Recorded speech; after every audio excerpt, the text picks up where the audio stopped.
Hi, this is Tolec for the Andromeda Council. Today is Thursday, July the 14th, 2016.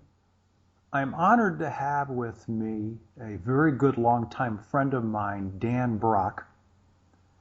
And the last time Dan and I got together, we were providing a very insightful critique of the movie Interstellar. But that's not why I have Dan here today. Dan will be providing some of his own unique background and experiences as an interdimensional explorer within the context of one of the speaker groups, alongside with Stuart Swerdlow and some other people as well. And I wanted to give Dan an opportunity to share with some of you some of his experiences and his insights that he'll be sharing at the upcoming 2016 Transformational Shift Conference, which will take place in Tucson, October 21st through 23rd. So Dan, thanks for joining me. I really appreciate it.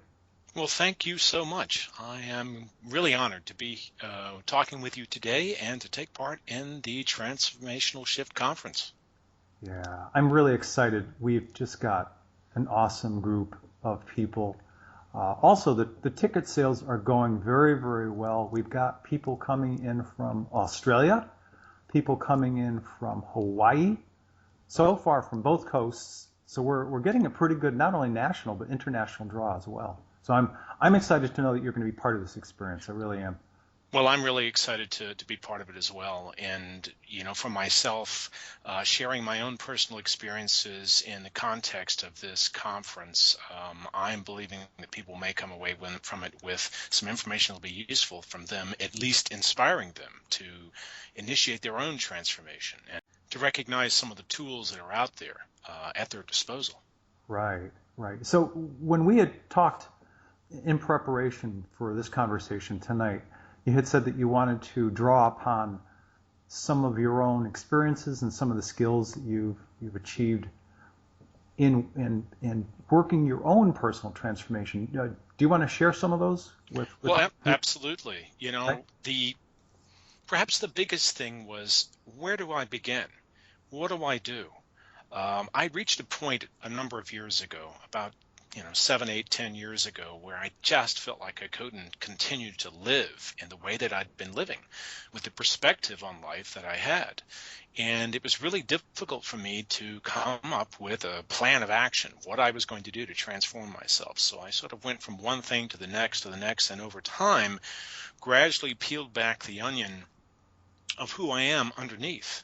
And finally was able to sort of access my inner gifts and my inner wisdom and the connections to the interdimensional universe. In sort of a basic way, I tried to come up with a simple way to look at what I was trying to accomplish. And we hear this again and again and again, that one of the key ideas in this transformation process that we're all sort of going through at the same time on this planet is we're moving towards a paradigm of oneness, where we're all part of a universal consciousness. We're connected to each other. We're connected to everything in our environment and everyone else in the universe, ultimately. Right. Because everything is consciousness. So with that in mind, what does that mean on a conscious physical level? It means love. It means your connection to everything is based really on your ability to love everything and everyone around you. And the transformative process begins with loving yourself. At least that's what I discovered. That's the first thing that you have to work on, is loving yourself. When you love yourself, you can begin to address the things that are encumbering you from having that deeper connection and perspective with the rest of the universe sort of at your fingertips and able to connect with it. And as a physical being, once you're able to love yourself and you do your work to process the things out of your life that are holding you back, once you're able to accomplish that, you can begin the process of connecting with and building a community, because ultimately that sense of oneness and the love that we feel is something we want to share with other people. Community is like the next thing. Yeah, you mentioned a term that I caught when I was listening, and I smiled when I heard it because I went through a similar process. The term you used is onion, and I think you said something about peeling away the layers. It was absolutely very much a similar process for me as well. And I went through years of peeling away the layers of, I guess, the protective layers, as well as the energy that was residual from some prior painful emotional experiences. And Absolutely. unless, and I think you can testify to this, unless each of us decides to drill down and learn the source of those emotional painful experiences and somehow transmute and release them, we're always going to carry around that energy, and that's not helpful to anybody. Exactly, because basically we find ourselves in a constantly reactive mode in interfacing and dealing with the world that we live in, the physical world. Responding to situations with emotions and strong emotions tells you there is some kind of event, some kind of pattern, some kind of programming that is in place that is eliciting that response in you to that situation that you encounter. And if you're able to get to the source of that and somehow correct it and change it, Yeah. skip to a different track on the music, or flip to a different section of the book, whatever it is, if you're able to do that, or remove that chapter out of the book, preferably, might be the case. Whatever you're able to do to correct that is going to percolate out into the physical world, and it manifests as an expression of love for yourself, and therefore you are able to radiate that love out to others. A key thing that I discovered is that whenever we're dealing with emotions and we're dealing with our past experiences, subconscious programming, whatever you want to call it, in accessing those patterns, that programming that is buried in the subconscious, what I've discovered is that there's an important connection that needs to be made between the physical body or a physical experience and that subconscious program. Okay. For instance, one of the things that I had a tremendous amount of success in correcting was sleep apnea. And I would hope everyone has at least heard of sleep apnea. It's basically when you stop sleeping, you stop breathing while you're sleeping. And this causes all kinds of problems. It puts your body into adrenaline response mode. You begin to have an anxiety in the dream state. It disturbs your dream state. It disturbs your sleep. And just basically there's a cascade of health issues over time that are a consequence of sleep apnea. Well, what I discovered is that the sleep apnea was connected to a lot of buried subconscious programming, both of physical events that I'd had as well as emotional experiences that I'd had. Traumatizing emotional experiences. Once I was able to identify those things, I used some techniques to get at that and reprogram it. And I was able to completely relieve the sleep apnea. And I know in a brief period of time we were housemates, and I have you to thank for actually giving me all the clues that something was going on.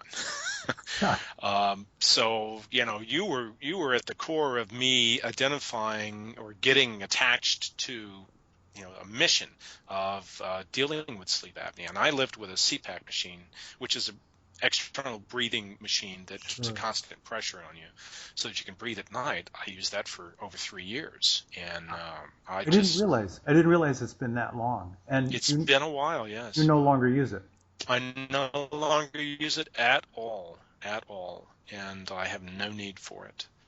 This is one. So that's like one example of how. Go ahead. I was just going to say the same thing. Great minds.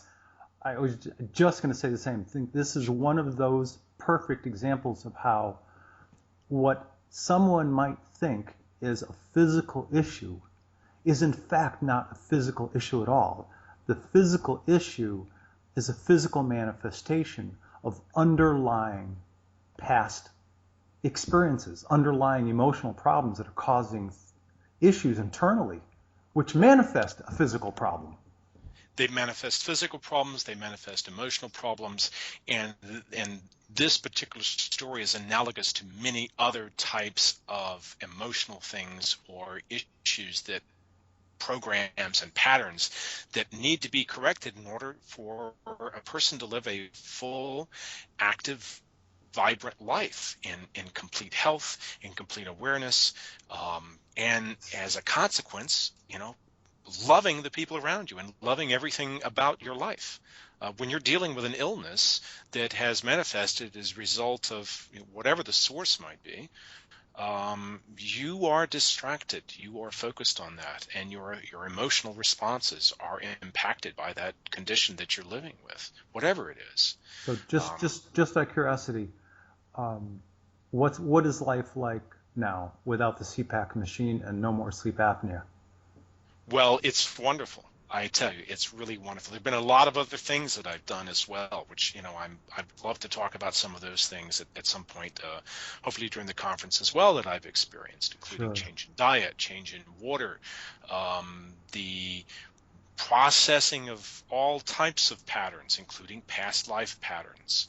One of the tools that I've used a great deal in this journey has been astrology, and I am been working with astrology for a number of years, and I do astrology readings, but the astrology has been absolutely amazing in terms of giving me information so that I could identify what it is about how I behave, what it is about me, and how I view myself, the world, and people, and everything around me that I don't really understand.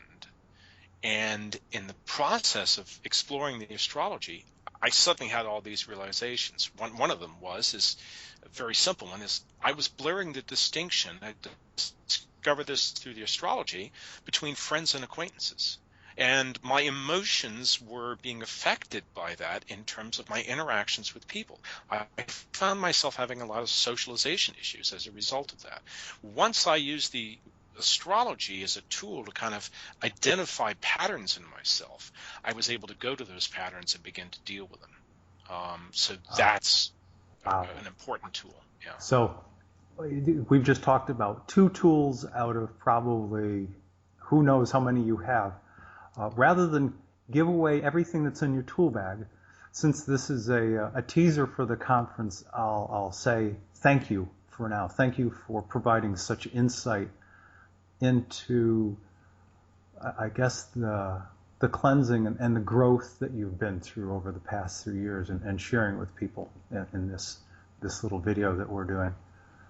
Well, thank you, and it's my honor to be able to share my experiences with other people, to act as, hopefully at least a motivational or inspirational tool for them, to embark on their own journey of transformation and embrace loving themselves, loving the universe, and getting on that train to oneness. Well said. Maybe it's a train left from the 60s, I don't know, but it's definitely how I feel right now, that the work that I've done is moving me in that direction, and transformation is a key term in the process. Yeah, absolutely. Well, Dan Brock, thank you for joining me today. I really appreciate it. For those of you who might be interested in hearing Dan Brock speak and visiting with him, you'll have a chance to do so at the 2016 Transformational Shift Conference. It'll take place at the Doubletree by Hilton Hotel, Reed Park, Tucson, Arizona, October the 21st to the 23rd. And the website is transformationalshiftevents.com.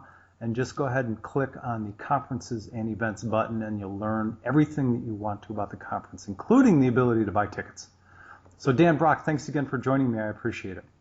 Thank you so much, Tolec. I am looking forward to it tremendously. All right. Thanks, Dan. Take care.